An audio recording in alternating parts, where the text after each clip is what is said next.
আমার প্রিয় ছাত্রছাত্রীরা, যারা এবছর অর্থাৎ 2024 সালে মাধ্যমিক পরীক্ষা দিচ্ছ, তাদের জন্য যে রচনাগুলি আসতে পারে সেগুলি আমি এখানে দিয়ে দিয়েছি। আশা করি তোমরা এখান থেকে কমন পাবে। আমি এখানে 5টি রচনা তোমাদেরকে দিয়েছি, কিন্তু তার আগে তোমরা দেখে নাও 2023 সালে অর্থাৎ গত বছর কি কি রচনা এসেছে। সেগুলো কিন্তু তোমাদের আর এবছর আসার সম্ভাবনা নেই। এইগুলো বাদ দিয়ে বাকি আর কি কি আসতে পারে সেগুলি আমি এখানে তোমাদেরকে দিয়ে দিয়েছি।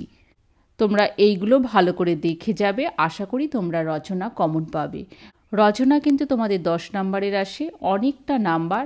তাই তোমাদেরকে আমি বলবো তোমরা কিন্তু রচনা কখনোই ছেড়ে আসবে না। তোমরা যদি রচনা কমন না পাও, এর মধ্যে থেকেও যদি কমন না পাও, তাহলেও কিন্তু ছেড়ে আসবে না। তার একটা কারণ আমি বলে দিই যে রচনায় যেহেতু 10 নাম্বার, তোমাকে কিছু না কিছু নাম্বার ওখানে দেয়া হবেই।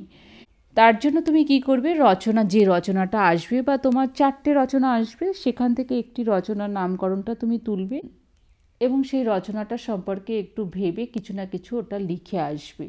অনেক বিষয়ে রচনা আসে, পরিবেশ বিষয়ক, বিজ্ঞান বিষয়ক, নদীর আত্মকথা, খেলার মাঠের আত্মকথা, এরকম ধরনের রচনা আসে, বা কোনো সাহিত্যিক সম্পর্কে আসে। যাই আসুক, পরিবেশ সম্পর্কে বা আত্মকথা সম্পর্কে আসলে তুমি সেটা কিন্তু নিজে থেকে বানিয়ে ভাবনা চিন্তা করেই লিখতে পারবে। তাই কমন না পেলেও কিন্তু তোমরা রচনাটা কখনো ছেড়ে আসবে না। তবে আমার মনে হয় এই 5টি রচনা, এই ধরনের রচনা করে গেলে তোমাদের রচনা লেখা কোনো তোমাদের সমস্যাই হবে না। প্রথমে দেখো, 1 নম্বরে আমি দিয়েছি 2024 সালে সম্ভাব্য রচনা। 1, ছাত্রজীবনে খেলাধুলার প্রয়োজনীয়তা অথবা চরিত্র গঠনে খেলাধুলার প্রয়োজনীয়তা। 2, বিজ্ঞান আশীর্বাদ না অভিশাপ অথবা বিজ্ঞানের ভালো মন্দ। বিজ্ঞানের আরেকটি রচনা করে যাবে বিজ্ঞান ও কুসংস্কার। প্রাত্যহিক জীবনে বিজ্ঞান, এটা তো খুবই সোজা, এটা বারবার আসে, তবু তোমরা দেখে যাবে। এখানে দেখো চন্দ্রযান 3 অথবা বিজ্ঞান সাধনায় ভারত, এটা তোমরা একটু দেখেছো। এবার যেহেতু এটা খুবই গুরুত্বপূর্ণ বিষয় ছিল, আসার সম্ভাবনা রয়েছে।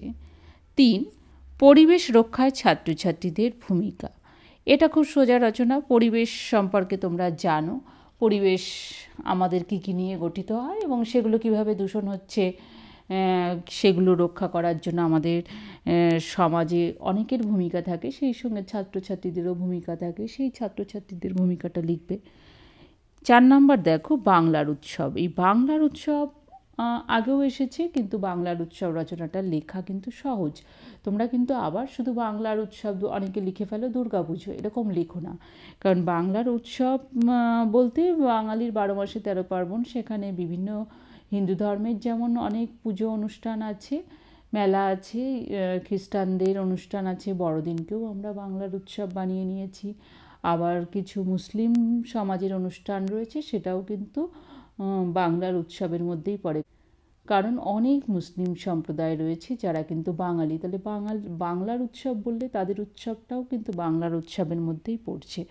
এই সব মিলিয়ে বাংলার উৎসব লিখবে। উৎসব কেন প্রয়োজন, উৎসবে কি হয়, উৎসবের ভালো মন্দ, এই সমস্ত উপকারিতা, এগুলো দিয়ে মিশিয়ে বাংলার উৎসব রচনাটা লিখবে। দেখো এগুলো কিন্তু নিজে থেকেই লেখা যায়। 5 দাগেরটা দেখো, একটি ভ্রমণের অভিজ্ঞতা। 6 দাগ, একটি গাছ একটি প্রাণ। তাহলে এই 6টা রচনা তোমরা পড়ে যাবে। এই 6টা রচনার মধ্যে আশা করি তোমাদের একটা না একটা কমন চলে আসবেই। 2024 সালে যারা মাধ্যমিক পরীক্ষা দিচ্ছ তাদের জন্য একটি 5 নাম্বারের প্রতিবেদন আসে। এই 5 নাম্বারের প্রতিবেদন কিন্তু তোমাদের লিখতে হবে, হয় প্রতিবেদন রচনা অথবা সংলাপ রচনা। তো আমি দেখো এখানে প্রতিবেদন দিয়েছি। প্রতিবেদন কিভাবে লেখা হয় এটা তোমরা নিশ্চয়ই জানো, এতদিনে তোমরা জানো। তবু তোমরা দেখবে পেপারে সাধারণত প্রতিবেদন আমরা পড়ে থাকি। প্রতিবেদন কিন্তু তোমরা লিখবে, কারণ এই 5 নাম্বার থাকে। অথবা সংলাপ পারলে সংলাপও লিখতে পারো, কখনোই কিন্তু এটা ছেড়ে আসবে না। কারণ এখানে 5, রচনায় 10, এই নাম্বারগুলো কিন্তু তোমরা লিখতে পারলে এই প্রশ্নগুলো কিন্তু তোমাদের অবশ্যই উচিত লেখা, কিছু না কিছু লিখে আসা।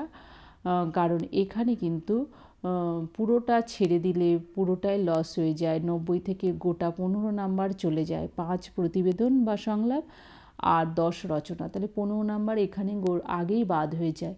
তাই কখনোই কিন্তু এটা বাদ দেবে না, এটা সব ছাত্রছাত্রী কিছু না কিছু লিখতে পারবে। তাই আমার অনুরোধ, তোমরা এটা কিন্তু কখনোই আমি কমন পাইনি বলে লিখবো না এমন ভাববে না।